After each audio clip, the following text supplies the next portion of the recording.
And one of the interesting things that happen is that when your brain is metabolizing ketones, that it will shuttle some of the glucose into these different metabolic pathways that can increase like our natural antioxidant production.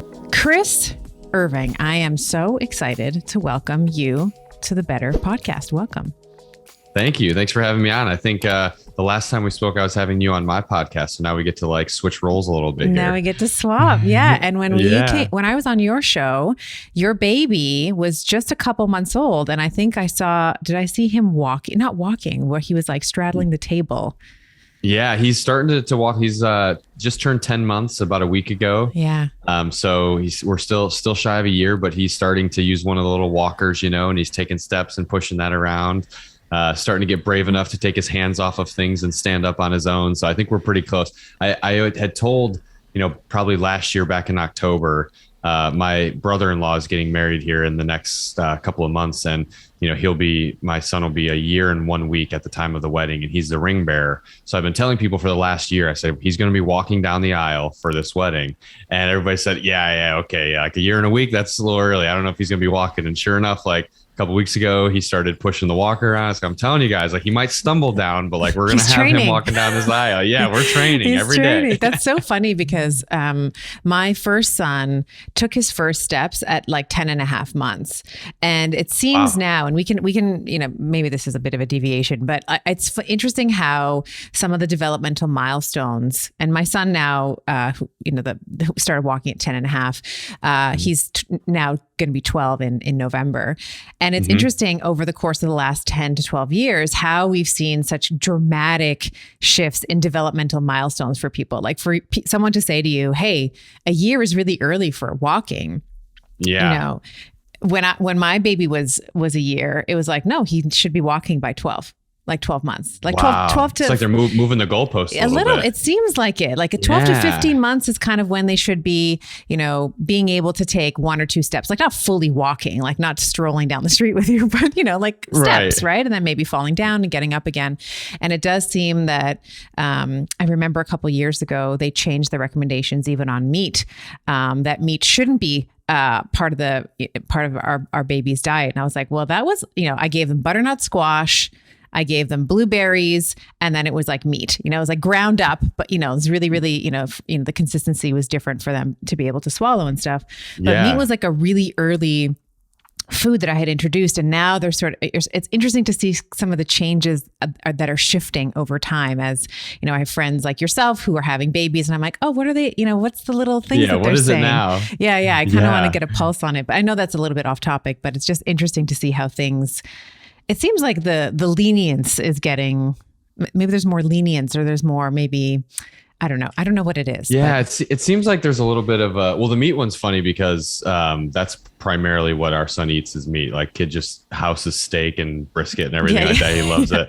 And avocado. My kid would have meat and avocado. That was his main stuff. Yeah. It's like, that's his favorite stuff. But I think it's this like, it's turning into this notion that like we shouldn't push our children. And it's interesting. I was reading a book called The Fourth Turning, and it kind of talks about the different generations and how history kind of repeats these different cycles and how within each generation, as certain generations become of age and enter adulthood, it changes the way that like parenting occurs. And, it's shown like, my generation, me being about 30 years old, we were a lot more protected than the generation ahead of us. And, historically speaking, now the generation below us. So like, our children are supposed to be the most protected, historically speaking, like people will have the most precautions and things like that. And I think it's kind of created this like, oh, you just let them learn at their own pace. You don't push them too hard. It's okay if they're a little bit behind. I'm trying to, I'm definitely not trying to be like a stickler or anything, but I'm trying to break the mold a little bit on that. And like, I think I generally subscribe to the fact that like humans are anti-fragile. Like we get stronger when we're pushed within, reasonable bounds. Yeah. Within our limitations. And so that's kind of been my approach, is just like, look, if you want to, when he first started crawling, it's like, if I put something exciting over here in the corner and you want to crawl to that thing 15 times in a row, I'm going to keep moving it and keep making you crawl 15 times in a row, until you don't want to do it anymore. And, if you want to start pushing that walker around, like we're going to do it till you get tired because, I'm going to push it a little bit. So yeah, I think we tend to coddle our children a little bit more than maybe, a couple generations above us did. I would agree with that. I know that, now it seems like because we have so much access to, let's say, social media, that it can be like terror and, anarchy outside. But it's like in the context of history, human history, this is the safest time that we have ever existed. And, I'm older than you. And, I remember when I was, younger, let's say when I was my son's age, when I was like 12, 13, 14, 15, like my mom would be like, you're not allowed to come home until the street lights are on. So we would be biking around and we would be getting into like all sorts of like shenanigans. And we would just occupy ourselves until the street lights came on and it was kind of dinner time. And then my mom would like expect me home. But that doesn't happen. I know it still does happen. I'm not saying that that's been completely eradicated, but I think that it's much, there's been memes where I've seen, like moms going in and saying, play outside. And then like, they literally just get like a cord extender to like bring their, their joystick or whatever outside, but they're still like playing, whatever it is, Mario or whatever it is, video game, whatever they're playing. So it's interesting how things change and shift over time. As I get in my wise old years, I've noticed that, no, it's so true. Like, I feel like, there's this, I think you're hit it nail on the head there, that it's the social media. It's the seeing, before you didn't have access to the volume of news and tragedy that was happening before. So, I've talked to people now and it's like, yeah, well, you can't do that now because you see all the things, kids are getting kidnapped and all this stuff. And it's like, well, I don't think that any of that's happening any more than it was before. It's just that you see it the day that it happens and you see multiple reports of that a day. And the more you look at it, actually, the more social media will continue showing it to you. So you're kind of just confirming your own fears. So it's like, I don't really, I'm kind of with you that I don't think, generally speaking, that the world is a more dangerous place for children. I think there's other new dangers like, social media, for instance, is a newer type of danger that we didn't have when we were younger. But in terms of going out and like into the world and playing and stuff, I don't think it's more dangerous. I think it's just that our level of fear has definitely increased, especially during these, COVID and all these more recent events, I think have heightened people's fears in a lot of different, areas of their lives. So I think, the parenting thing is just another area where we want to try to, maybe overprotect a little too much. And I like your comment about pushing kids to adapt, because that is how we grow, like it, as you mentioned, within certain limits, right? We don't want to be pushing them so that they're like, Mom, please, can I have some food? I need water. We want to make sure that we're doing it in a reasonable and stepwise manner. And I think that leads beautifully into the conversation that I wanted to have with you today, having the moniker of the ketologist. I think that we can have a really robust and really juicy conversation around how the ketogenic diet can bring about adaptability. And when we talk about, of course, metabolic adaptation and sort of flexible, we'll say, use of substrates. So being able to very easily be glycolytic or lipolytic, very easily being able to use sugar as your substrate or glycogen, or being able to, pull the triacylglycerides from, let's say, the adipose tissue and then use that or, create ketone bodies. And I think that there's a conversation to be had around the benefits of that adaptability. So let's maybe start. Let's start a little bit with people, if you've listened to my podcast for more than one episode, you know that I'm a big fan of keto, but just so we lay a very basic groundwork, what is your definition of the ketogenic diet? Yeah, that used to be a lot easier question to answer than it is now. I feel like it's really changed since I've gotten into the space, but I typically subscribe to the idea that the ketogenic diet is more of a metabolic state than it is a diet, because I think when you say ketogenic diet, you fall into the what used to be where it was like keto is this defined set of macronutrients. It's 70 to 75% fat, 20 to 25% protein, 5 to 10% carbohydrates. And what we're coming to find out is that doesn't, that's an effective strategy. And actually for most people who are just coming into, keto diet from a state of just like general insulin resistance, you will see improvements doing that. But what we're seeing now over the years is that you really can personalize this diet for different goals. What the version that you follow at the start of keto when you have 50 pounds to lose might be different than what you follow when you are at your goal weight and have a different goal. Or, if you're a woman, you're probably going to be following a different version of a keto diet. And even within the you've talked about this a lot when you came on my show, but even within like the context of a menstrual cycle, you might be following a different version of that diet at different, periods of the cycle. If your goal is to build muscle or to, maximize endurance performance, you're going to follow a different version. So I like to look at it more of a metabolic state of, when you are in a state of ketosis, you have elevated ketones and you have lower blood sugar. So that the way I look at it is that it's a nutritional strategy that gets you to that end goal of elevated ketones and lower blood sugar. And on the ketone side of it, the degree at which you want to have those elevated again is going to be dependent on the goal. So even within that recommendation, I wouldn't say that, there's an optimal ketone level to be considered keto or in ketosis. I think that also changes based on the individual and the goal. So I really do think it's best to just simplify it as keto is a metabolic state, elevated ketones, controlled blood sugar. Beautifully said. And I'll even just add to that with the ketone body conversation. I even think, I don't have any studies yet, but just on clinical observation, women can't punch out high levels of ketones all the time. And specifically, you mentioned the menstrual cycle, which I was on, and we'll give a plug to your podcast as well. We'll make sure that there's a link in the show notes for people to go and check you out, because you do such great work. And I'm not blowing sunshine, but you were one of my favorite people to have interviewed me, because it was so obvious that you had read the book and that you had prepared questions that were different than what I had previously been asked. So, you kind of go you go on a book tour and, people kind of ask you the same questions, which is great. That's fine. But there was a level deeper that you went on. So really, really highly recommend your podcast. It's great. Thank you. Yeah, really, really well done.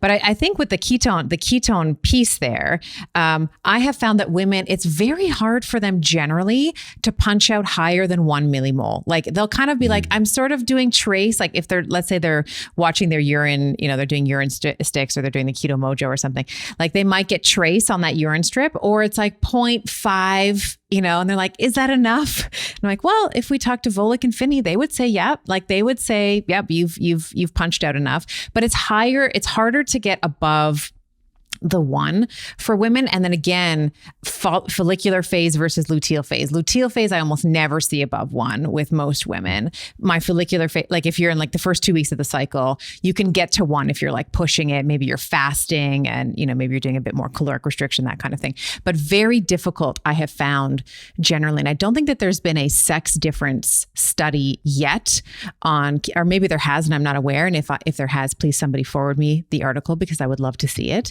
But I don't think that we've seen, because typically you'll see the like 0.5 millimole per liter, sort of like you just have a ticket into the room, like that's right. You're just starting, and then it can kind of go up to like 2, 3, and then, maybe beyond that, we're getting a little bit aggressive. But for women, I find that they kind of hover on the lower end of that bell curve. Like it's really, I know I've seen, like Jamie, Dr. Jamie Seaman, who, if you're watching this on YouTube, is the medical director for BioCoach, which is the t-shirt that Chris is wearing, which we'll talk about today as well.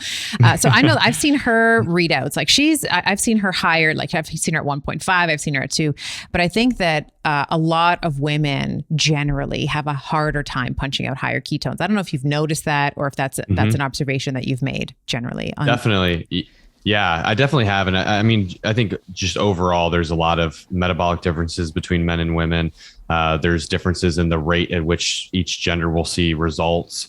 But on the ketone side, I do think there's a reason why women see lower numbers, and we can get into that. But I do think it's worth mentioning that ketone readings are very confusing because they change. You already mentioned that there's a lot of different ways to measure. You can measure pee, you can measure blood, you can measure breath. Acetone, breath. Yeah, I mean, generally speaking, I think blood is probably your most accurate, with breath being a close second, urine being, probably the most inaccurate. And I think what we see is that most of us, it's not our normal metabolic state if you're following the standard American diet to be in a state of ketosis. Like, our ancestors, even if they were consuming carbohydrates like fruit and everything like that, they were a lot more active. They were probably more close to a calorie deficit. They were going longer periods of times without eating, and their carb intake was relatively low. So, but even though they were consuming carbohydrates, they would still probably maintain a mild state of ketosis, meaning that their body was accustomed to having these ketones present and to utilizing them. Whereas today, we wake up in the morning, we, eat carbs first thing in the morning, spike our blood sugar, suppress ketone production. We eat late at night, kind of shortening that window of no food that kind of prevents us. Like most people never get to a point of having any sort of ketones present. And one of the things we know is that, we talk a lot about with glucose, how glucose has a transporter that's required to get glucose into the cell. And, insulin has to, open up that transportation and everything. Well, ketones actually have their own mechanism. They have what we're called MCT transporters. So not MCT oil, but monocarboxylate transporters that are responsible for shuttling ketones out of our blood and into our cells to be used for energy. And one of the things we know from research, and this is more looking at cell culture studies, it's a little bit harder to study this in a human, but we see that it takes time from the point where the cell is exposed to ketones and to when the cell actually takes in those ketones. So you can see that how, a lot of people, when they start a ketogenic diet, within a few days, they'll start showing elevated ketones. And within a couple of weeks, they might start seeing really high numbers. You'll hear people, 1.0, 1.5. Some people, usually men, as you were highlighting, but get up to above 2. But then we see as they continue following the diet, their numbers kind of start tapering back a little bit. And I think, understanding the MCT transporter conversation, it's that, you're measuring your blood. So you're seeing what's circulating in the blood. But as those transporters get better at taking those ketones out of the blood and into the cells, now we would expect to see less ketones circulating in the blood. So those numbers might come down, even though you're producing. And there's also, I think, something to be said about ketone production efficiency of, your body at the beginning doesn't know, this guy's never not ate for 6, hours before. Like, how long is he going to go for? I might need to produce a ton, but then the body starts getting a little bit more used to your eating schedule and knows that it doesn't need to produce as many. So maybe you're more tightly coupled with the amount you're producing versus the amount that you're utilizing. So there's just a lot going on that can make those numbers confusing. So I always like to tell people, like, if you're in ketosis. I think a better reading, like, testing your blood is great. I think it's a good way to figure out what your optimal ketone level is based on like how you feel. But really that way you feel, I think, is the best marker of you being in ketosis. Like if you're sitting at 0.4 millimolars of blood ketones and you're feeling mental clarity, energy, you're not hungry, chances are you're definitely in a state of ketosis and things are going really well for you. So that's why I try not to get hung up on the numbers. I mean, even sitting at, like, for myself, if I wake up and I'm, 0.3 in the morning, I like that's a number that I feel really good when I'm at 0.3. I don't really feel the need to necessarily shoot a lot higher. But as it relates to women, I think there are a lot of reasons why women may have a little bit harder of a time. I think there's this kind of this evolutionary component of it. And I'm curious if you've seen any difference in ages of women struggling with ketone levels, because what it seems like is that women, especially in their reproductive years, there's a desire for the body to not want to burn that stored fat, right? Correct. There's a desire to, keto state of ketosis is a little bit, I don't like saying survival or starvation because it kind of gives it a bad connotation, but evolutionarily the process exists to help provide us with energy during periods where we don't have it. And I think that for a woman in her reproductive years, the body doesn't want to be burning a lot of stored energy because that's, there's an intent for that stored energy, evolutionarily speaking, whether or not, you're engaging in and trying to have a baby or not. It's just that I think that's what's going on. So I think there's a component there. I would love to see a study, not only looking at the gender differences, but also ages within that, because what I've tend to notice is that older women, women that are maybe like post menstrual cycle, they end up seeing better ketone levels than what I see with younger women. Have you noticed that as well? Yes, I was just going to say, I think that women in their reproductive years are typically more defensive of their fat stores. So we tend to, and just following that through line, of course you pull your ketone, essentially the ketone bodies come from your triglycerides, which are the storage form in the adipocyte. So if the woman under the influence of a higher estrogen environment is more defensive of her fat stores, then it is going to be harder for her to pull the triacylglyceride and then do the cleaving and then, the second pass through the liver before the ketones are produced. And I do agree, like one of the beautiful things, and this is why I want to redefine menopause and postmenopause for women, is that it has been really painted as this, you are just becoming this nothing. You're going to just wear sweaters, those little sweater cardigans and maybe, whatever, if you like sweater cardigans, I like them too. So like, no, I'm not throwing not that I'm just trying to sort of paint this idea that especially in, Hollywood and movies where any woman over 50, let's say, is just this dried up, wrinkled and, loss of life. She serves no more purpose. And I would really love to repaint this time as a second spring. You know, we really are coming into our own. And the benefits of being in menopause is you don't have to worry about optimizing for your fertility.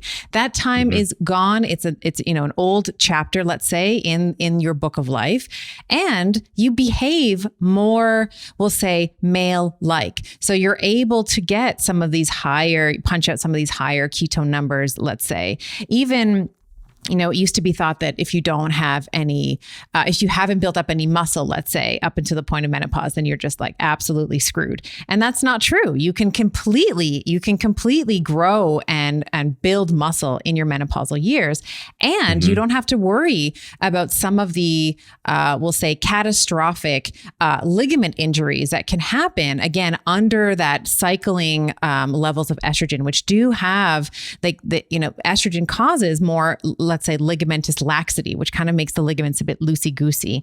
And so we can see at certain points of the cycle, and we see this a lot in athletes, where we tend to see more ligamentous injuries. And it's been studied in the literature to sort of look at, you know, the AC joint and the ACL joint, pardon me, not the AC joint in the shoulder, but the ACL joint, or the ACL ligament rather.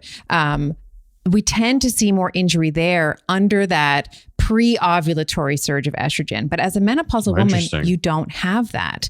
So it's also your injuries start to look, again, more male-like. So we don't see more ligamentous injuries in menopause. We actually tend to see more muscular injuries, the way that we see in men, right? Men will get hamstring pulls and, you know, whatever. And the same is true for women. Typically, now I'm painting general strokes here, but typically in our menopausal years, women tend to get more muscular strains and sprains rather than ligamentous ones, because that estrogen environment has now been attenuated. It's lower, so we don't have that impact on the ligaments. So I do see a difference, you know, kind of coming back to your original thought pattern around the difference between being able to punch out higher ketones for women across the arc of their life. So reproductive women who are, and this includes perimenopausal women, because even though your estrogen's kind of all over the place, it's still higher than, let's say, a menopausal woman's estrogen levels are. Your ketone bodies expect them to be lower. Because one of the things I always hear is, oh, I'm not doing it well. Like my ketones are only trace, or my ketones are only 0.5. And it's like, that's for a woman, a very good number based on my clinical experience, kind of what I typically see. Yeah, I think so too. Well, that's super fascinating on the injury side of it. That's not something that I had ever really looked into. So I think that's fascinating. But yeah, I think you're right. It's just that there's this kind of this weird expectation and I think there's a lot of reasons why I think that there's a lot of recommendations being made against women doing keto now, but I think that's one of them, is because, you know, women try it and they have this expectation being set for them that they should be achieving this high number, or, you know, maybe they're doing it with a partner and, you know, their partner is achieving a lot higher numbers than them. So they're kind of doing this comparison thing and they're wondering what's going wrong. I always think it's important to highlight with people that, like, you know, I think we've always posed keto as this, like, oh, it's this like extra, you know, next level thing. Your brain is, you know, firing at 110 capacity, and you know, your energy is like through the roof. And there's some truth to that. Like, I think if, you know, through like, if you do, or if you're able to kind of push your ketones to a certain level, you can achieve this state. But at baseline, really what's trying to be accomplished here is that you're trying to replace glucose for energy. Correct. So you don't need to have, you know, unless you're doing this therapeutically, like you're trying to mitigate seizures, or, you know, you're trying to, maybe you have some sort of like brain cancer and you're trying to have ketones kind of come to the rescue there. But outside of that, you're just trying to replace glucose for fuel. So there's not really a need to be producing a ton of these excess ketones. You know, just getting to the point where you're meeting your fuel demands through ketones is allowing you to get the benefit of reducing your carbohydrate consumption, lowering your glucose and insulin levels, you know, lowering inflammation, some of those other things that come with it. So it doesn't necessarily have to be this thing where, you know, even if you felt as good as you did before or slightly better than you did before, that would be a win because of what else is going on in the body. You're improving your mitochondrial function. You're giving your mitochondria a break from, you know, metabolizing all of this glucose and everything. So I think we just have to change our expectation a little bit. Like, I think that what's promoted as keto is kind of more of like a biohacking version of keto. And to be honest, it is more of the keto that I kind of shoot for, because with weight loss not really being a goal of mine, my metabolic health's in pretty good shape. Like when I'm doing keto, I actually am trying to optimize for the highest ketone levels for productivity or endurance performance with like, exercise and stuff like that. So it is, but I might do things like add intermittent fasting in, or use some exogenous ketones or something to push them up to that higher level. But that's just because of where my goals are. If you're doing this because you want to become more insulin sensitive, because you want to just try to improve your metabolic health, we don't need ketones to be through the roof. So I think we just have to kind of lower that expectation and realize that that's not necessarily the primary goal of keto. Yeah. And as you said, I think there's different stages of keto, right? If you are doing let's say a therapeutic intervention of the ketogenic diet, because you do want to lose weight and that is a goal for you, that is sort of stage 1, let's say. And then you get to maybe where you are, or maybe where I am, where, for example, this morning I had a leg day and I was like, I'm going to need some exogenous ketones for this workout. Yeah, right. Because I'm trying to optimize for my performance. And I was like, I feel like having a PR. I feel like busting through a PR today. So had some exogenous ketones. Shout out to HVMN. Love their product. Yes. And love me too. I think I got some back here actually. Yeah. Got a little. I don't know if this one's out on the market yet. It might be a little secret, but I got a little shot of it. Nice. Took it before the show. Oh, I love it. And actually, on your suggestion, when I was on your show, you're like, hey, do you ever take, because I was saying to you, I love exogenous ketones right before a workout. You're like, what you should also do? You should probably also take them before a podcast or before a speaking event. Yeah. And I was like, oh, that's a really good idea. And I've taken you up on that. And it is, it feels like I'm firing on all cylinders. And there are times for a woman who's in her reproductive years, like myself, where we naturally are firing on all cylinders. It tends to be in the follicular phase, again, pre-ovulation.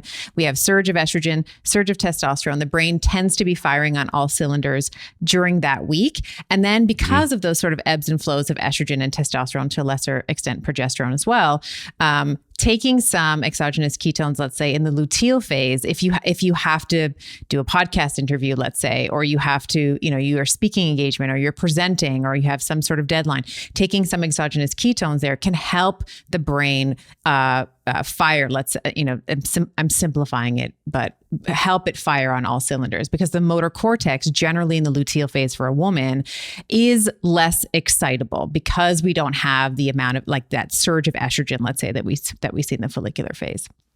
Yeah. And I think the mechanism for how the ketones, exogenous ketones, I think generally get a pretty bad reputation, but the mechanism for how they can help, I think, is really interesting, because we look at our brain metabolism and we see that our brain, because we were just talking about increasing your productivity and being better on podcasts and stuff, the brain will take up ketones in proportion to their availability in the blood, that's maybe a confusing way to understand it. But essentially what it means is that, like, if we provide glucose to our body, our glucose gets, and Dr. Stephen Cunnane published a great study on this, and he has a great visualization of it, where glucose gets pulled into the brain based on the energy demands of the brain. So the brain is only going to pull glucose in based on how much energy it needs to complete baseline functions. So you can't just like eat a bowl of ice cream and provide like more energy to your brain and get like a brain boost from that. Like you might get like a dopamine hit from that, but you're not going to get like an actual increase in brain energy from doing that.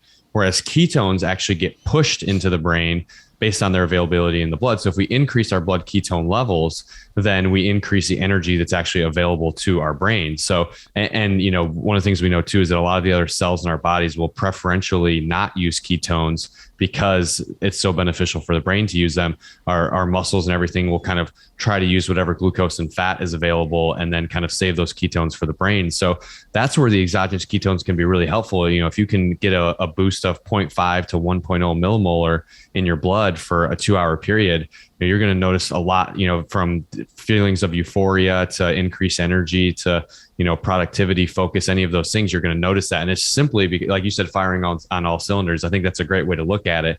You're giving your brain all of the energy that it needs to complete the tasks that you're and actually maybe surpassing that energy demand as well. So now you're potentially opening up, the opportunity for your brain to do things that it wouldn't be able to do before. So that's been my favorite use of it. Like the endurance, I think like exogenous ketones first really hit the market popularity for endurance performance. And I know like with the HVMN product, like a lot of Tour de France teams are using that. And I've used it for endurance too, and exercise. I think it's great, but the brain boosting side of it's really the side that gets me excited, because it's like, I don't want to have to, I don't want to drink coffee all the time.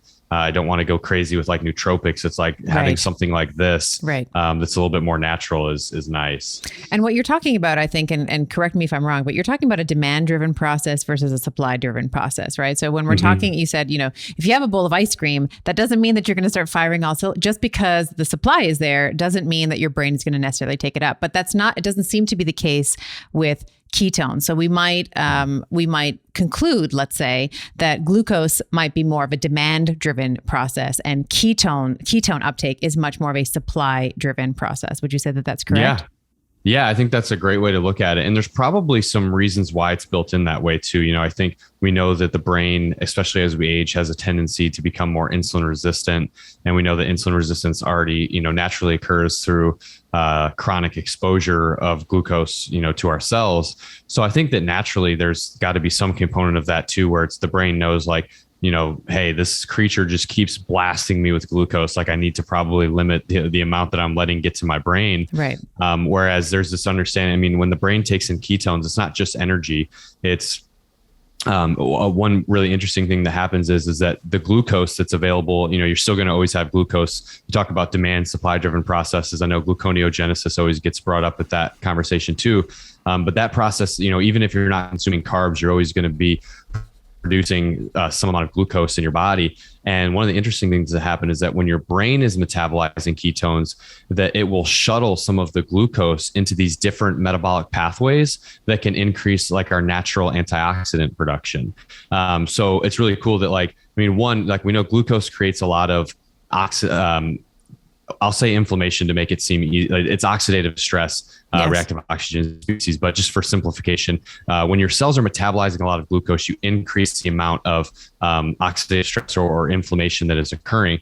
So when the brain's metabolizing ketones over glucose, you actually get a double whammy from like a neuroinflammation standpoint of you're reducing the amount that's being produced of oxidative stress, but you're also increasing your natural production of antioxidants. So that's one of the reasons why we see a big boost in long-term brain health. Hasn't been studied as much, but there's a recent review that just came out, for instance, that was looking at all of the available literature on keto for Alzheimer's. And there's, a lot of benefit from the few, studies that are out at this point. We're seeing a lot of positive results on this. And it's because of that fact that one of the reasons, there's several reasons, but one of the reasons is this reduction in neuroinflammation that's coming from it. So ketones really are kind of this interesting, magical molecule that it's, we look at them as an energy substrate, but there's actually a lot of other things that they're providing for the body. Yeah, love that. And I think that it warrants maybe going into inflammation land a little bit, because I think that most people misunderstand the concept of inflammation. They don't understand let's say the benefits that might, we'll say the different physiological processes, we'll say, between short-term acute inflammation, things like exercise, which is an acute hormetic stressor, let's say, and long-term low-grade chronic inflammation, which is what I believe you're talking about here. So when we have chronic low-grade inflammation, this is going to induce, as you mentioned, a metabolic switch to this, we'll say energetically, and it's an efficient way of producing energy, oxidative phosphorylation, to fast-acting but less efficient aerobic glycolysis. And this is what you're talking about, where we're going to increase those reactive oxygen species. We're going to reduce the insulin sensitivity. And then of course, these effects, then the net essentially is like this reduced glucose availability and therefore reduced cellular energy as well. Mm-hmm. Yeah, exactly. I think it is an important distinction to make. I think, inflammations like stress and cortisol, where it gets this bad reputation. Everybody thinks that in any amount, it's not good for you. Inflammation is a good thing acutely, as you mentioned. If you have an injury, inflammation is going to help with recovery. If you're trying to recover from exercise, that acute inflammation is actually the driver of the positive adaptation that you're trying to accomplish. So this is the hormetic stressor that you're speaking of. So, that part is a great thing, but it's the chronic inflammation that is the issue. And, mostly chronic inflammation is going to be driven by diet. It's what we're putting in our bodies that's going to be causing that. And you kind of get this, you get it from a lot of different areas, even in the nutrition component, because there's this component of if our cells are metabolizing a lot of glucose and we're using a lot of those metabolic pathways to metabolize that glucose, we're going to be creating a lot of this reactive oxygen species. So we're going to have a natural increase in our inflammation production. But then there's all the other things that come with it too. There's the digestive distress that can, target an immune inflammation response where, you're consuming certain foods. Maybe it's, you're overloaded on plant toxins, or you're consuming some just different pro-inflammatory ingredients that are found in a lot of processed foods. Now you're causing your immune system to have a response to that, and that's driving up inflammation. So the inflammation can be produced in a lot of different ways.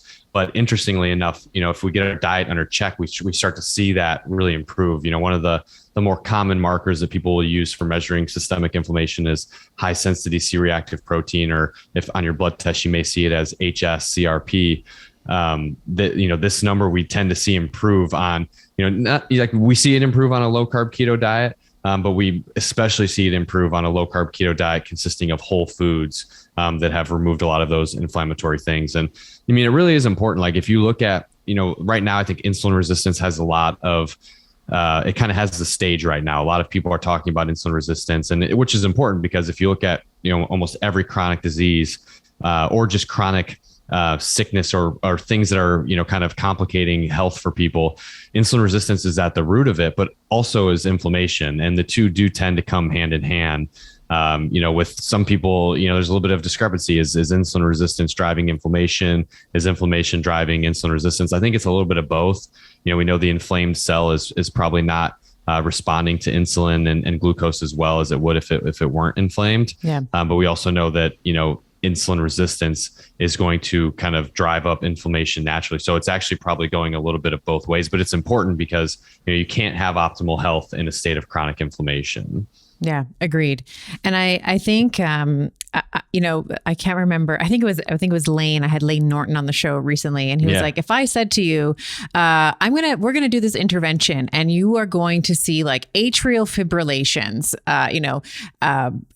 like transient changes in your thyroid hormone. We're going to see all of these different, very scary things. Would you recommend it to your patient? And it was such a great question. I was like, of course not. And he's like, well, what I'm talking about is exercise, Yeah. And Right. It's a really funny thing because we really conflate the two, like acute stress and inflammation that has a start and an end point. This is, it is an adaptive stress. It is a EU stress. So this is going to help you get better over time, even though it might suck. Like my hip thrusters sucked this morning, but I know that next time I get back there and I do that weight that I punched up today, it's going to be just a little, a squeak easier. And I think that those are the adaptations that we're really after. And I wanted to come back to gluconeogenesis because you mentioned it. And I think that in the context of the ketogenic community, I think that protein is often, and I will say with full transparency and honesty, I was on the bandwagon where I was like, too much protein, bad. I was like, team Walter Longo, it's like team Blue Zones. And I used to be there, since I have since switched teams. I'm sorry, Walter, but, and I do love his work. I think that he's done a lot of important work. So I'm not trying to bash him in any way, but I do think that he's missed the mark with protein and aging. Like I do, we've been talking about insulin and insulin insensitivity. And I think that as we age, as you mentioned, the brain gets a little bit more insulin resistant. The body gets a little bit more insulin resistant if you are not strategically putting in either a mechanical or a chemical stimulus to overcome that. So the mechanical stimulus would be the weights, let's say, or the cardiovascular work. And then the chemical stimulus would be, the foods that you're putting into your body, the types of food, the macronutrient split, that kind of thing. And I think that with protein specifically, I think that a lot of people in the ketogenic community get it wrong. And I remember when I was first kind of talking about higher protein, I was almost scared to do it. I was almost nervous to come out and like that. I think women need more protein and this is specifically for women because this is sort of my niche or niche, if you will, where I would see women who were on like that 20 to 25%, as you mentioned before, they were on that ketogenic, like that macro split, let's say, and they were on it for years. And then we'd look at their thyroid and I'd be like, oh my God, this reverse T3, we have to get a handle on this. And just changing some of the macros a little bit. So maybe bringing them up from like a 20% to about a 40%. That's kind of the number that I like for women. 40% of their total calories coming from protein seems to really bring the thyroid, we'll say, back online. Yeah. So let's talk a little bit about protein, maybe some misconceptions about protein in the ketogenic space, and then we can come back to women because we always seem to come back there. But let's talk a little bit about protein in general. Are you team protein or are you team low protein? Yeah, so I'm definitely team protein, and like you, my stance has changed over the years. When I first started getting into, I think it's a natural progression most people go through. Like, nowadays it's because I think the way that the general recommendations are for 20 to 25% protein, if you just Google keto, that's kind of what pops up. Yep. But even in the early days, like when I studied keto in a lab setting, like my grad school, like we were studying it, we were working in an exercise science lab, we were reading all the research. But even then we were making this confusion because we were looking at the early models of the keto diet that were for epilepsy, and they were for different things, right? So you were kind of trying to take that and then relate it to the stuff, like we were studying athletes in our lab. So we're trying to like take this and relate it to over here, but it's two different goals, two different populations. There's so much different stuff going on. So I was definitely team low protein for a while too. With the same reason everybody else has, of this fear that if you have too much protein, it's going to kick you out of ketosis. And for anybody who this is a new conversation for, this is based on, there is a process in the body, gluconeogenesis. We've mentioned it a couple times. It's a process where our body will take non-carbohydrate substrate like amino acids from protein and convert them into glucose. And it's a process that does exist, but the confusion is around how it gets activated. So a lot of people think that we talked about supply and demand driven processes. We talked about, so a lot of people will think this gluconeogenesis is a supply driven process where if you have too much protein, the body will have no choice but to convert that protein into glucose and then thus kick you out of ketosis. And there's a few things that are wrong with that, idea. The first idea I think that's wrong is that a lot of people, when they're figuring out, well, how much protein is enough protein? A lot of times we're just looking at studies that measure protein synthesis or muscle protein synthesis, how much protein is required to stimulate that process, which is important. It's really, we're talking about muscle here. Muscle is important for us to have. We can kind of get into that a little bit later, but that is an important thing, but it kind of misses the fact that protein's used for other things too. It's not just for muscle protein synthesis. Almost every process in our body requires amino acids to carry out the functions in our different bodily systems. So we can have, it's kind of, people have thought they're like, 30 to 40, I think it's 25 to 40 grams of protein is what they'll say is the most that you can tolerate in a feeding. And that's just based on that, the studies show that if you go past that, you can't stimulate protein synthesis in a way is kind of like a switch. You can't further stimulate it past it. So people think that that's the threshold, but it's likely probably more than that. So that's one, I think that's one little misconception is the way that protein gets used. But then, one of the things that people will experience is that if they measure their glucose or their ketones after having a higher protein feeding, you might notice higher glucose and lower ketone levels. And that kind of reaffirms this idea that like, gluconeogenesis must be happening. But what people don't realize is that, unless you're having a meal of just fat, you're going to see some change in your glucose and ketone levels. But it's not because, the amount of protein that you had has kicked you out of ketosis. It's just that your fuel substrate has changed. Your demand for producing ketones is probably less now because you've consumed food. There's a lot of different things going on there. So, people will get kind of that affirmation. Context. Let's look at like, okay, so maybe you do 30 minutes after, but what does it look like 2 hours after? Exactly. Or 3 or 4 hours after, right? Like we absolutely know that your glucose levels are going to be very transient and there's going to be a flux, let's say, of glucose in your blood post meal for about 2 hours or so. So I would be more curious about maybe the 30-minute reading, but then I'd be like, let's check again at 2 hours and see where we are. Right. Yeah. And even like, if you look at some of the studies that are done in like type 2 diabetics, which we'd probably consider to be kind of the most metabolically compromised people, even the glucose spike from like massive protein feedings, like 50 to 60 grams of protein per feeding, maybe not massive to you and I, but generally speaking, most people consider that to be massive, only producing very minor increases in blood sugar. And that's in again, maybe the most metabolically compromised people. So it just doesn't check out in the research that this is a problem. But this misconception has created a lot of problems, because even outside of the women aspect of it, just generally speaking, we know that muscle is important. And I think that, you brought up Walter Longo's research, and I think that I do also agree that it misses the mark a little bit, because it doesn't take into consideration the dangers of having low muscle mass as you get older. The sarcopenia is a real thing. It happens as we get older. Certain diseases will drive that. So, to me, I think it'd be much better to be 90 years old with a little bit more muscle mass on me than to be 90 years old and be a stick. I think my quality of life is probably going to be better. From a metabolic health perspective, we know that muscle is very metabolically active tissue. It metabolizes both, a lot of glucose and stuff like that. So it's basically just a glucose dumping ground. So there's a lot of benefit to carrying more muscle mass. Which is insulin independent, we should also mention as well, right? Yes. It's an insulin independent process via the GLUT4. Yes. Yeah, that's a great point too. Yeah, great addition there, because you don't, again, if you're dealing with insulin resistance, you obviously don't want to be producing stimulating a lot of insulin production. So muscle is a way that you can still dispose of glucose independent of having to have that. So that's the issue with that low protein recommendation. There was a study that came out, it's been probably 4 years ago now, that looked at men and women it was like a 12-week study, men and women following a keto diet. I think they were doing, it was either the 20 or the 25% of their calories coming from protein, and they were resistance training, and both groups lost muscle from doing that. And I think they may have also been in a calorie deficit as well, which is going to naturally make it a little bit harder to gain muscle. Not impossible, but a little bit harder to gain muscle.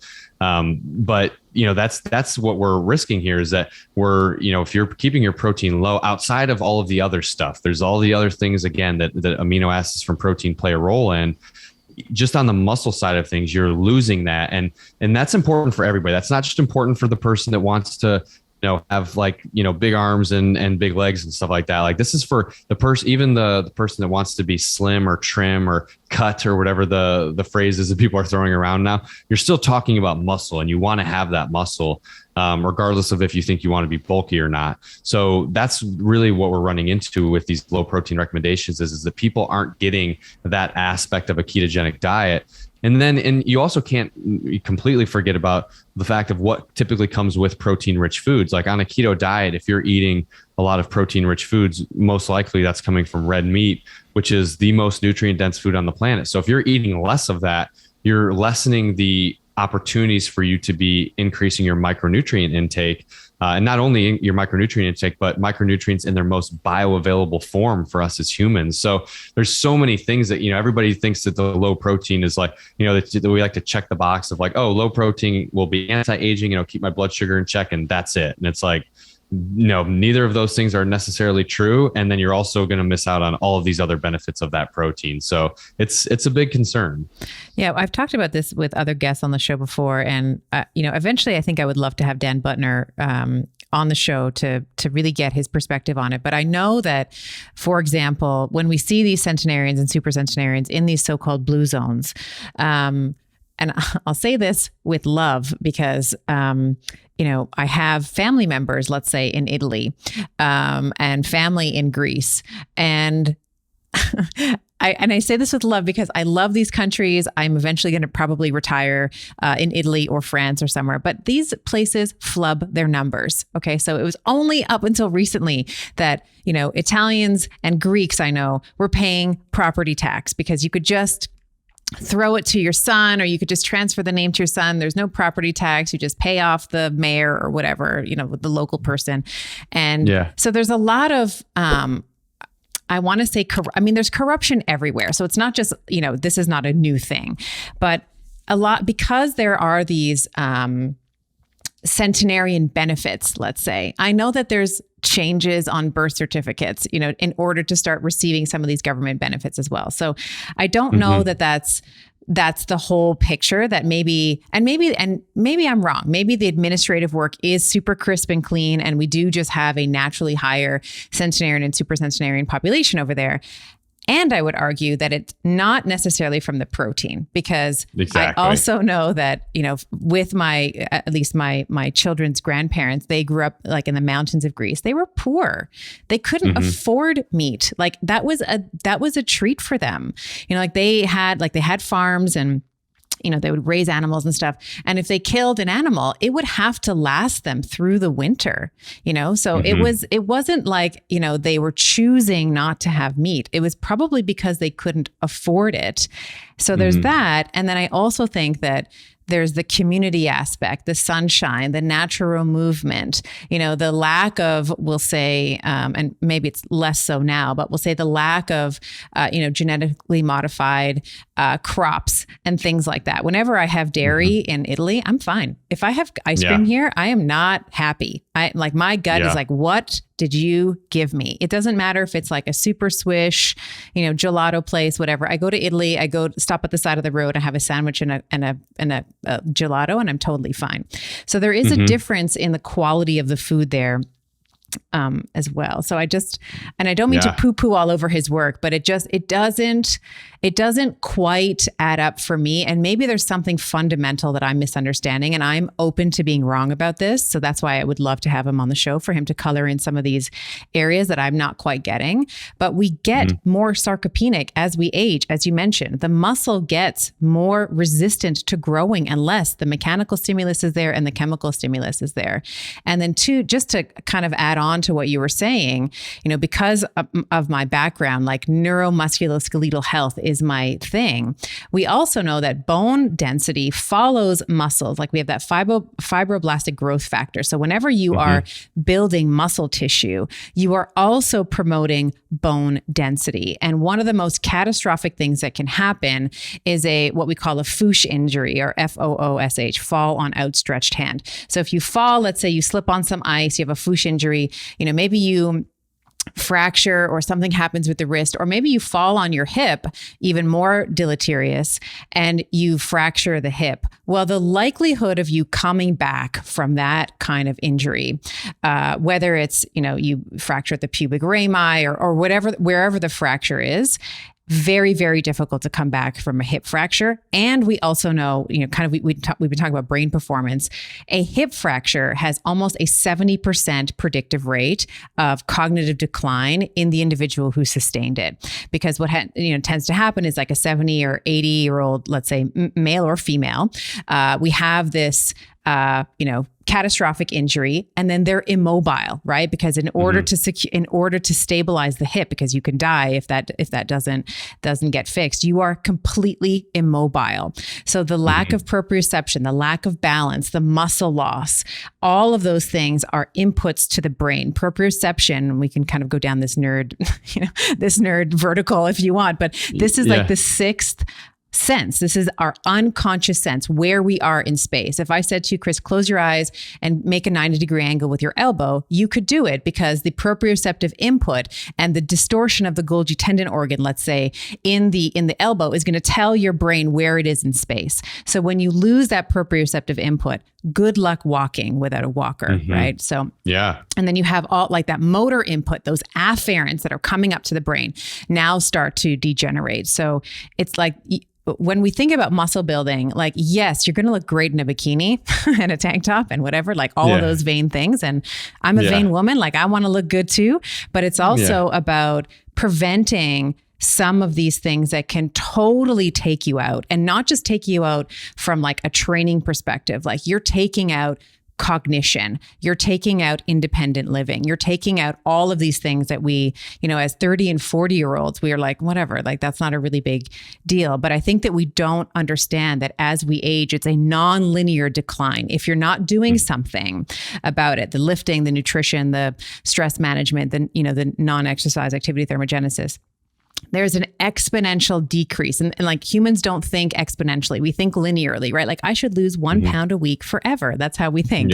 We don't think, I'll lose like 3.3 of a pound, and then I'll lose 2 pounds and nothing will happen for a couple of weeks. It's very non-linear. And this, in the same vein, your aging process, I think, if you're not doing anything about it, is also non-linear. And there's just like a cliff that you're going to fall off of if you're not being careful. Yeah. And I think the other thing that's a really good point. And I think the thing that it doesn't take into consideration either is quality of life. I mean, yes, let's just say, for example, that all of this research was correct and that lower protein led to you living longer. But would you rather live to 100 and, be running the risk of falling and breaking your hip, having to be in a wheelchair for, the last few years of your life because of this risk of not being able to, manage walking without falling? The fact that you don't have very much muscle and you're not disposing of that glucose. Now, maybe you've created more opportunities for you to be, insulin resistant in the brain and have, neurodegenerative disease. Like if dying at 85 means that I'm dying, with like being able to do the activities that I love doing and my brain is all there, like I would take, even if that was the case and the protein was going to make me die sooner, I'm going to take what's going to come with that higher protein consumption and that more years of quality of life. I mean, I know, family members and stuff that for, 10, 15 years have been living, with these, like just not being able to be active, not being able to get around on their own, cognitive decline, accelerating every single year. On a cocktail of medication.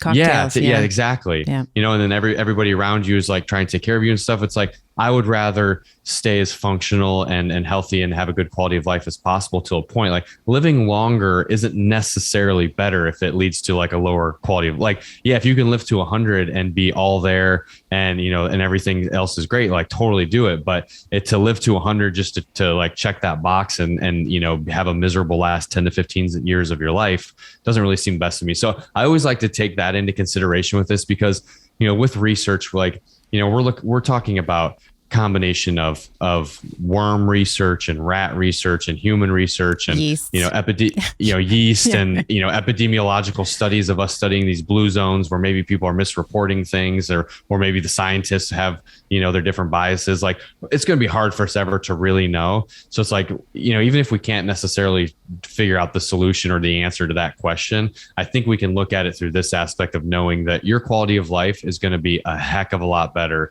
consuming more protein than it's going to be if you consume less protein. I think that's pretty cut and dry. I love that. And I think that, for the women that are listening to this, I think that it's important for you, if you haven't already, to consider lifting really heavy weights. Yeah. Again, I feel like a broken record, but I will die on this hill. I will die functionally without any medication on this hill, where I feel like women, we really need to get over, there's this thing with like meat and lifting weights. Like, oh, those are like men things, like man, fire, like men, meat, fire. Yeah. And like lifting heavy weights is like a guy thing. And certainly men have the capacity, just phenotypically having more, testosterone than women do. However, I do think that it is very, very important. And women can, like, for our size and our body weight, like, and this is just my own observation, at least with lifting and coaching. I have clients where, we have them on a lifting program, let's say. And I don't know why, but the glutes, like women's legs, this morning I was doing hip thrusters. I was doing 355 pounds, which is a good number. I want to get it over 400. That's kind of my goal, is like over 400, but relative to my weight, that's like almost 3 times my weight. Yeah. Right. So when we look at that, I don't see guys doing hip thrusters, let's say, or maybe I do. I just haven't looked at it close enough, but I don't see them doing 3x their weight for whatever reason. I find women are able to really develop the strength in their glutes. And I think that this is, and of course you're going to have a nice butt. Let's just be honest. You're going to look in your jeans and your bikinis and all of that. But I think it's an important consideration for us to be lifting weights as we age, which will necessitate a higher protein intake generally.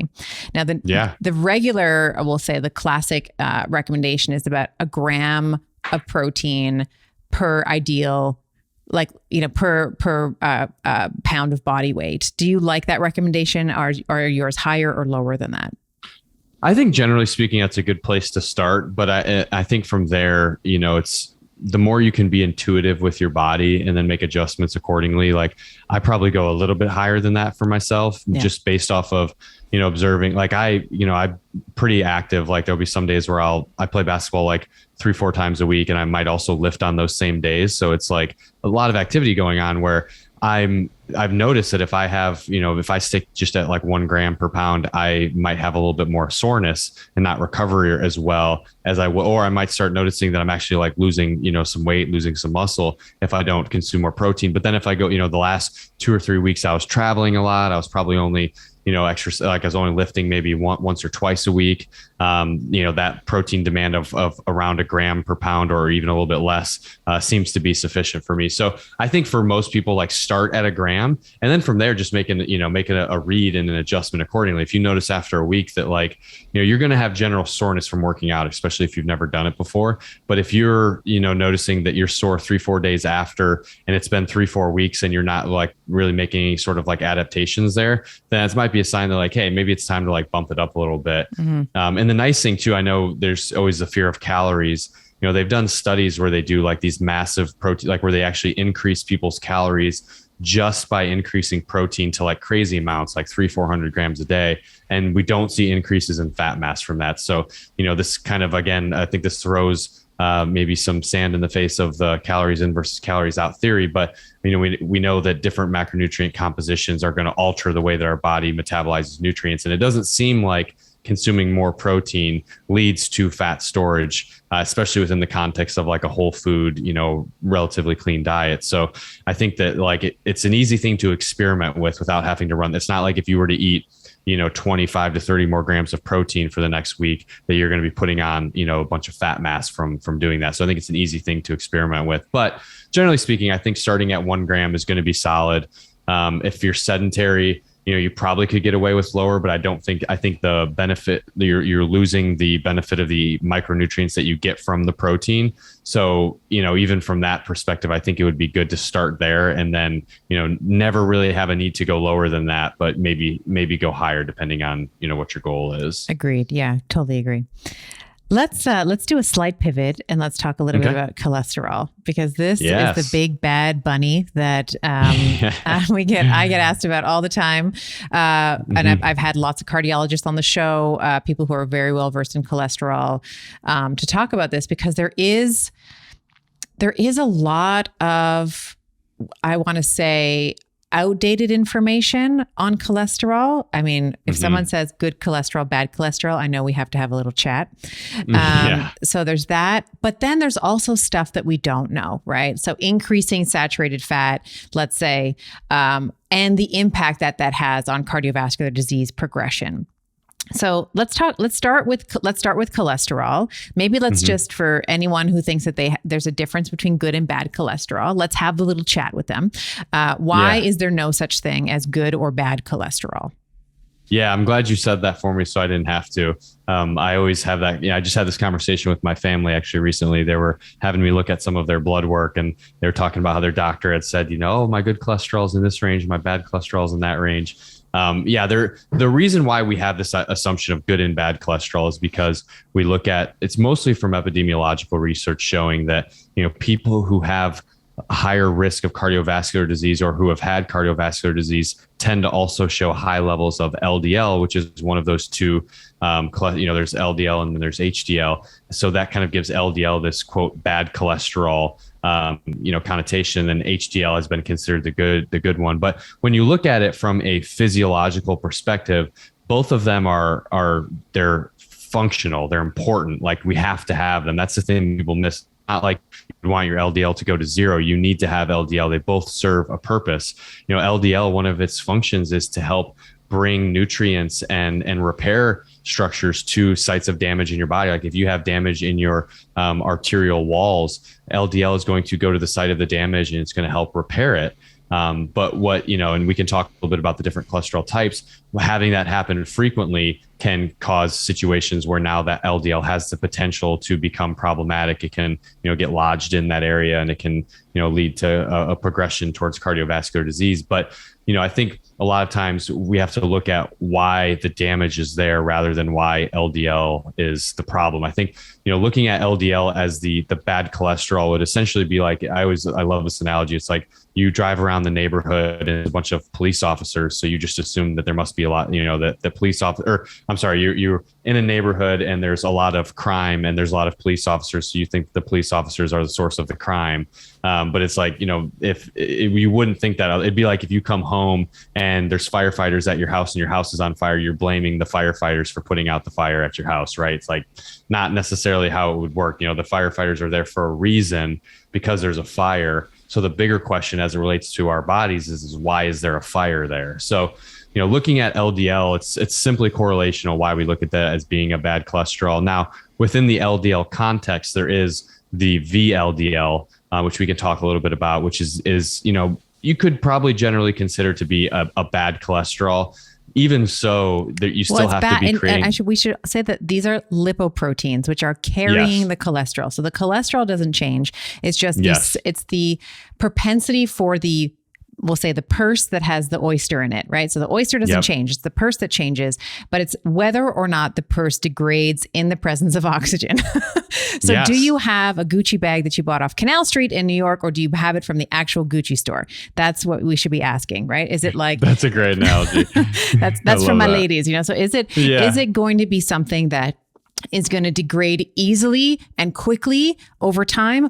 Or is it from a really great leather maker and it's been stitched well? And I don't really know much about purses, so this is where my analogy ends. But is it going to be a high quality or low quality carrier? And to your point, you can't have LDL go to zero. And actually I wrote about this in my book. There was, I think it was from Norway. There was the N was 52,000. So it was a really large study. And they looked at cognitive deficits and CVD outcomes with people with low cholesterol. So I'll find the link. I'll put it in the show notes. But for people who had low this is total cholesterol numbers, low numbers, I think it was under, LDL, not total cholesterol. It's low LDL, under, I want to say 175. They had much worse outcomes versus those who had, it was under 195 milligrams per deciliter. Their total cholesterol under 195 milligrams per deciliter, higher risk of death than women who had cholesterol levels above that cutoff. So cholesterol is important. It is everything. It is a sterol. It makes your vitamin D. It makes all of your sex hormones. We can't not have cholesterol. And I misspoke. I said it was LDL. It was actually total cholesterol because I just pulled it up here. Yeah. So we want to have a certain number of cholesterol, but it's the carrier that we're concerned with. And I think that where, I've had this conversation with Ethan Weiss, with Brett Scher, who his podcast will have been published by the time ours come out. And I think that the honest answer here is that it does seem that LDL in and of itself is an independent risk factor, but it's not the only risk factor, right? Exactly. There can be other things that we mitigate risk with, right? So maybe speak a little bit about, even just things like age and smoking and activity and we've been talking about inflammation. These are all things that can, we'll say, profoundly reduce our risk of CVD development. Cardiovascular disease development. Yeah, for sure. And when I think to talk about one, you mentioned Dr. Brett Scher. He's somebody who I would consider to be one of the best, educators on this topic. I think Dr. Nadir Ali also is doing a lot of great stuff. Dave Feldman, just a couple of resources there for people who are a lot more educated than I am on this topic of cholesterol and keto and everything. But one of the things that I do want to touch on that I think you brought up really importantly there is I think we make a lot of kind of generalizations of the terms that we use of cholesterol, and it kind of encompasses this everything. We just say cholesterol is bad or high cholesterol, but there's a big difference. And I think one thing to talk about is, the dietary cholesterol that you consume is not the cholesterol that's being measured in your body when you get your HDL and LDL measured. So then it's actually kind of an error in anatomy. They should have never called them the same things. But when you consume cholesterol in your diet, so you have eggs, which, your heart doctor will tell you not to have too many of those. You consume eggs. Those eggs get packaged, like Stephanie was saying, is that our cholesterol gets packaged into this carrier. So the carrier that takes our dietary cholesterol is called a chylomicron, or some people say chylomicron. I'm not quite sure exactly how you're supposed to say it, but the chylomicron is what's going to take that. And those actually stay in circulation for a very short period of time after you have a meal. I forget what the number is, but it's like less than an hour or something like that where those are available. So when you go in and you're getting a fasted cholesterol test done, that's not the cholesterol that you've been consuming. That's HDL and LDL, which are the carriers of cholesterol. And these molecules are actually created in the liver. So these are produced by the body. So the thing I think we always have to think about is why would the body produce something if it's bad for us and it's supposed to kill us, right? So that kind of makes you realize that like, that's not why, the body is not producing LDL to kill you. The body is producing LDL because there's a demand for LDL to do what it needs to do in the body. And the reason, so we have to look at what are the things that are causing this LDL to need to be produced in the first place. And those are things like you mentioned, aging, I think is a general factor, but lifestyle factors like smoking is going to be a big one. And our diet is a huge one too. I know one of the really cool studies I saw, it was at Low Carb Houston a few years ago. I'm trying to think who was presenting on the topic. It might've actually been, was it Ivor Cummins, I think, that maybe presented on it. He was talking about the glycocalyx, or the protective layer of our arterial walls. We have this kind of first level of protection. And he shows this study that shows after one high carb meal, that first layer of protection is completely removed for like 4 hours after you eat. So now when you consume a high carbohydrate meal, you've kind of removed this first layer of protection. Now we think about what are some of the other things that you might be consuming in conjunction with that high carbohydrate meal. Probably some pro-inflammatory foods that are now causing inflammation, that it's not really being able to be, that protective layer can't really protect against that.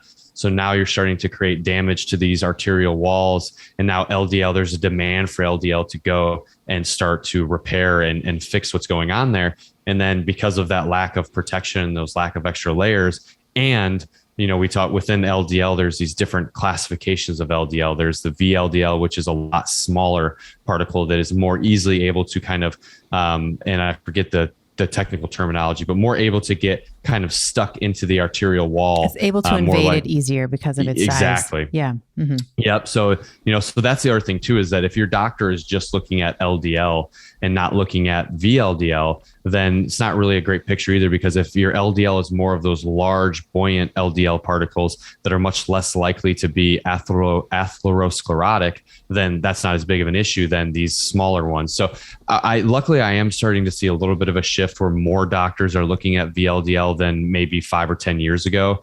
I was looking at some of my family members' blood results and I was pleasantly surprised that they were actually measuring that. I think that's maybe an upgrade that's happened in that area, but yeah, so there's a lot. I think we have to look at, like you said, it is a risk factor in the sense of, if you have high LDL, like there is, Dave Feldman has a lot of great research on like his lean hyper responders. Yeah. Mm-hmm. Where there's something else going on there that's a reason why maybe their levels are high. But for everybody else is experiencing high levels, there's a reason why that is high, and it's most likely it's a lifestyle factor that's causing it.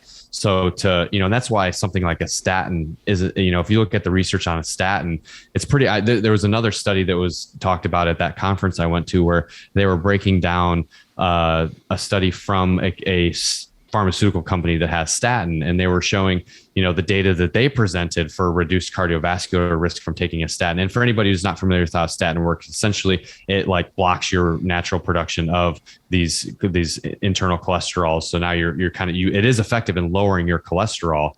But when you look at the actual outcomes, if you break down the raw data from those studies, you see that they fudge the data a little bit, and it's actually something like 1% of the population sees like a 1% decreased risk in cardiovascular events from taking a statin. And that's because, yes, they do lower cholesterol, but that's never been shown to improve anything. Just because you have lower cholesterol does not mean that you have a reduced risk of cardiovascular disease. And as you highlighted in that study out of, I think you said Norway, having lower cholesterol is actually more of a problem in a lot of cases. Like it's important for our hormones, but it's also really important for our brain. So we tend to see a pretty tight correlation between people like their cholesterol levels and cases of neurodegeneration or, Alzheimer's, different conditions like that. So it's one of the most bizarre things in the health space, in my opinion, the way that we look at cholesterol, because not only are we wrong on thinking it's as dangerous as it is, we're missing how important it is. It's like it's one of the most essential nutrients that we should be,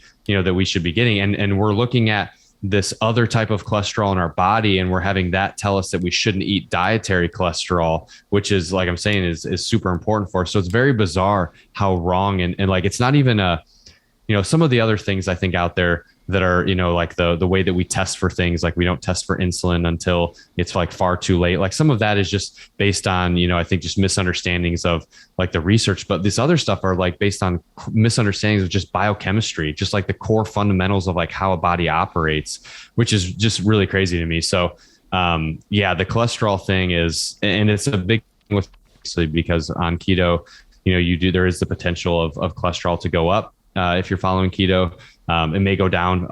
Also we see a lot of differences from person to person in that. But the big question is it actually risky for it to be moving in either direction? And that's something that I think we're still trying to figure out. Yeah. And I think that what I've observed is that there is, because you are eating more saturated fat, that you tend to see a transient rise in total cholesterol, in LDL, even LDL particle number, which is like something that we haven't touched on, which I actually think is a far more important number to be looking at than just your LDL.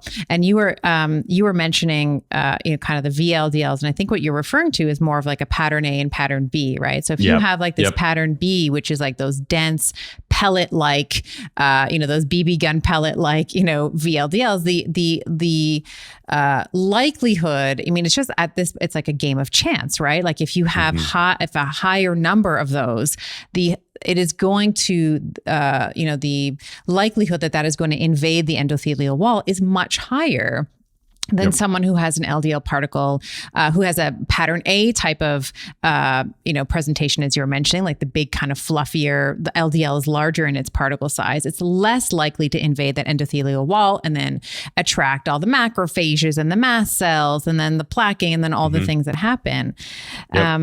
And the LDL particle number for me is, I don't think at this point we can absolve LDL as an independent risk factor for CVD. I think that it's there, but there are so many other variables. Again, context that is so important, like the smoking. Are you consuming processed foods, as you were saying? What is your exercise and your daily movement look like? What are your stress levels like? These are very, very, very important modulators for and inflammation, as we've been touching on today. These are very important modulators for not only cardiovascular disease, but cerebrovascular disease and cancer and all like the big four, and diabetes that kind of get us in the end. So I think that can you make the argument that, all things equal, like two individuals, they both exercise, they have low inflammation, everything is equal save for their LDL, is who's going to likely have the CVD? You could probably make an argument that the individual with the higher LDL is, but is he or she going to? We don't know. And I think that if you are actively engaging in some of the things that we're talking about, then you can really mitigate your risk. And I always ran into this problem in clinic when I was co-managing a patient with a medical doctor who was only looking at total cholesterol, because we'd put them on a ketogenic diet and surprise, surprise, for about 6 months, their LDL and their cholesterol, it looked terrible. But it's not a transient change in the LDL or the total cholesterol that matters. It's your lifetime exposure to it that matters. So it's not even that you can have LDL elevated for a year, but in the context of your life, a year is not a long time, right? Yeah. And what I've often found is like that 6 to 9 month mark. That's sort of the timeline where we start to see cholesterol coming back down, and then we see the kind of a better triglyceride to HDL ratio. We see all these sort of markers that you would want to see on a healthy lipid panel improve, as well as your LDL particle number, like that pattern A to pattern B, improving as well. Yeah. And I think you brought up a good point there, talking about the metabolic panel as a whole.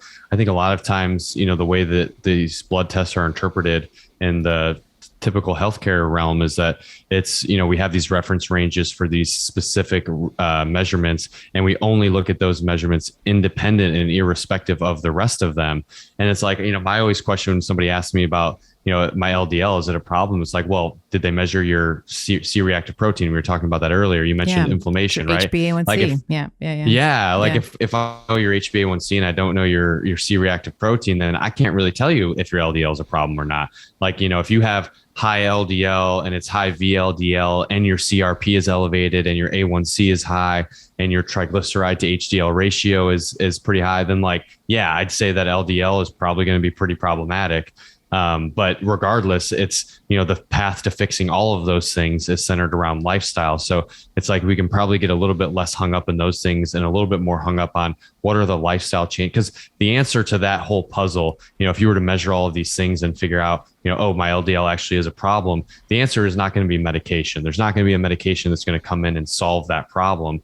It's going to have to be a lifestyle change that's required to make a difference there. So that's what we should really be putting our focus on, rather than trying to really, not that blood work's not important. I think it is important, but the way that we go in the standard healthcare model of test, if you fall outside, here's a prescription, come back in a year and we'll see how you're doing. That's obviously not a solution that's working for anybody. And you can't medicate your way out of a problem you behaved your way into. I'm just going to that's a great phrase. I'm just going to be honest. And I say it with love. You can't medicate your way out of a problem that you behaved your way into. And let's touch on glycation. We said HbA1c, and I just wanted to touch on this because this will kind of wrap in the carbohydrate conversation a little bit, because glycation is what we're measuring when we do an HbA1c, when we're looking at that number. Okay. So I typically like a number under 5.1, like 5.1 is sort of like the upper limit of what we're looking for. And just for the listener, we haven't talked about this a ton, but this is basically measuring the average amount of, let's say, blood glucose over the last 3 months. That's like the easiest way to measure it. But what it's actually measuring is glycation, which is the attachment of a sugar, like glucose, fructose, whatever, to a protein or a lipid, right? And the HbA1c is telling you your average of that glycated hemoglobin over the last 3 months, and red blood cells typically live for about that length. So it's going to tell us the average level of glucose in your blood over that time. And when we have higher glycation, so again, in addition to being a vain woman, because glycation ages you, right? It ages your skin, hair, nails, everything, right? In addition to the aging that happens, it is also another contributor to this cardiovascular disease story that we've been talking about. And I think that, when we have this like fructose or glucose kind of, attaching to the protein or the lipid, it causes those fibers, in the context, let's say, of aging, like if it's like stiffening of the collagen in the blood vessels or in the skin or whatever, it causes those protein fibers to become stiff and malformed, right? So now in the context of your heart health, that vasodilation and constriction is now going to be impeded. In the context of your skin, vasodilation and constriction is going to be impeded. You are going to have more oxidation, less blood flow, etc.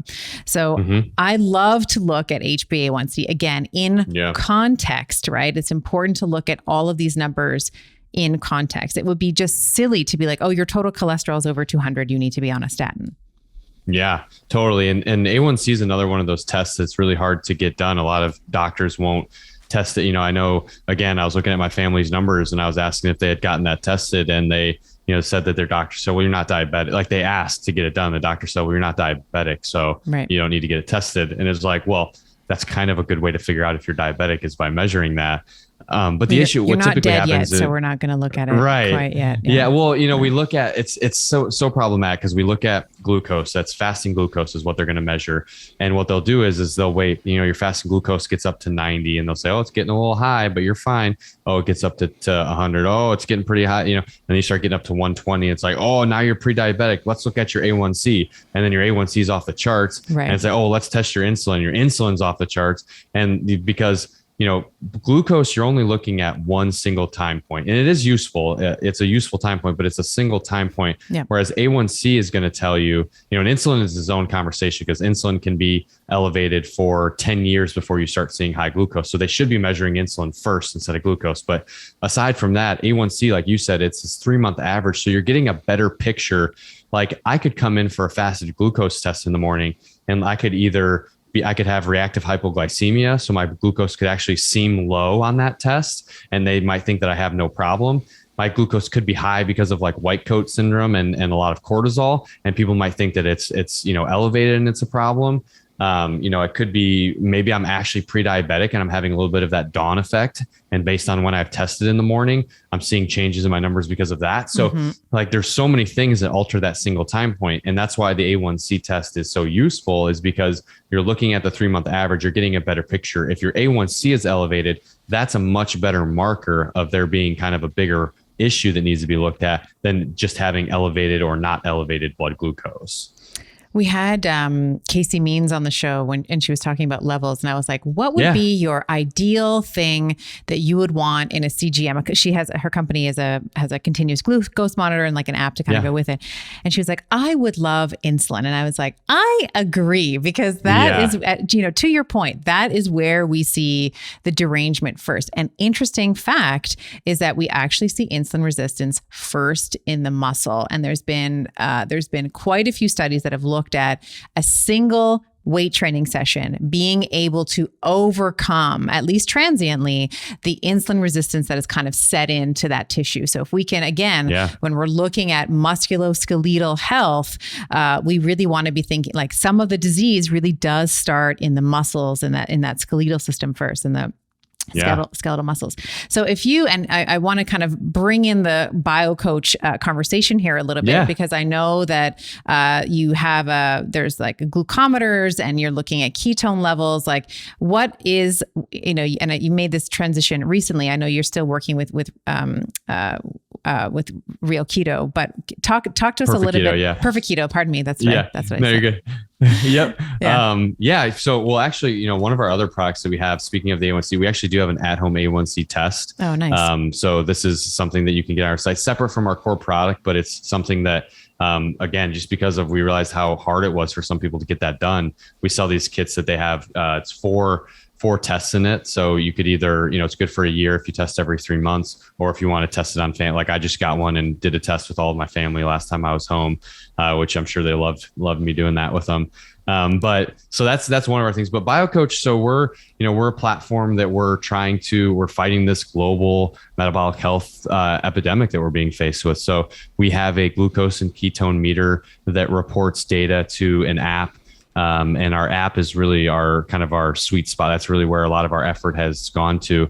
There's a lot of other companies, I think they're doing similar things to this. But what we're doing a little bit differently is that, we're not just trying to show you. I think a lot of apps will they'll record the data and they'll report the data to an app. And then, it shows you what you've done. And I think for some people that can be great. I think for you and I, that's great because we have a pretty good understanding of the science in ourselves and metabolic health, that we can take that data and we can apply it and learn from it. But for most people, they don't know, what that stuff means. So we're, instead of just showing you what you've done, we're trying to show you what to do with this information. So we have a lot of different coaching features built into our app, kind of centered around, the analogy I like to give is it's kind of like the Peloton of metabolic health. So we have these journeys we call them quests in our app that you can join, that are led by folks like Dr. Jamie Seaman, Logan Delgado, myself, Danielle Hamilton, Dr. James DiNicolantonio.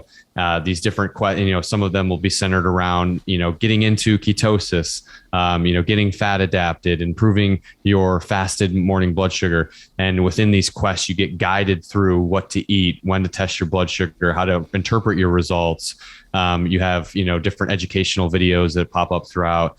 And then we've also built in rewards and kind of gamification into it. So when you do things in the app, you get the ability to spin a wheel and you can win, free. We have these partnerships with, like Perfect Keto, for instance. You can win free Perfect Keto bars by spinning the wheel, or you can win like a discount to, Redmond Real Salt and stuff like that. So we're trying to make it fun. Like we want this to be, we don't want to just show people data and say, here, go, do what you will with this. Like we want to kind of have this community where we're helping you and we're making it fun too. We're giving you, you have the opportunity to kind of get your cost of ownership down to negative and actually, make money from the platform by, completing all of the things that are in there. So we're really excited about it. We're about a week out. We're going to be doing a small private beta testing group next week.